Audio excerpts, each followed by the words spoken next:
1 low, 10 high. 1 low, 10 high questions help us quantify abstract concepts. For example, I might ask, on a scale of 1 low, 10 high, what's my level of determination to finish the project I'm working on time? Now, anything less than 10 mean that chances are that the project will not be finished on time. One of my favorite uses of this question comes from Fred Reichhardt's book, The Ultimate Question. In it, he asks, on a scale of 1 low, 10 high, what's the likelihood that you'll introduce a friend or a colleague to our product or our service or our experience? Oh, I love that question. Now, the 1 low, 10 high, otherwise known as the verbal numeric scale, has long been validated as a staple to countless studies all over the world because it has the ability to help quantify subjective experiences. So, for example, you may be in the doctor's office and the doctor asks, how bad is your pain? On a scale of 1 low, 10 high, what's your pain level? Or you may make a date with a friend and say, hey, on a scale of 1 low, 10 high, how likely is that you'll show up for the date? Or you may be working on a project and you say, hey, on a scale of 1 low, 10 high, how do you feel that the project that you're working on is going to turn out? Now, the beauty of such a scale is that the question can be asked again later, and thanks to new experiences, the answer can be different. The question we're really curious about is what has to happen in order for you to change the score. From your perspective, it could lead to any number of follow-up questions. You may ask yourself, why didn't I choose a lower number? Now, that's a great question. It helps you defend your current position. Or you may ask yourself, what would have to happen for me to increase that number by 1 point? Now, that often reveals what's the next best step for you. Let's work this out. On a scale of 1 low and 10 high, how likely is it that you're going to get everything you've planned to get done today done? Pick a number. 1 low, 10 high.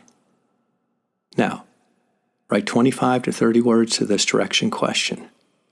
Why didn't you pick a lower number? And what has to happen for you to increase your number? Again, on a scale of 1 low, 10 high, how likely is it that you're going to get everything you've planned to get done today done? Pick your number. And the question is, why didn't you pick a lower number? What has to happen for you to increase that number? 25 to 30 words. Begin.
Well done. I love the question that we ask our clients. On a scale of 1 low, 10 high, how likely is it that you'll introduce a friend or a family member to me?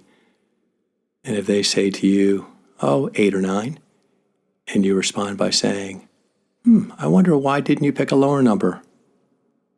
Or what has to happen for that to be a 9 or a 10? I love that question. I'm Joe Stump, your guide by your side, and this is a 1-minute private workout. Have an amazing and fascinating day.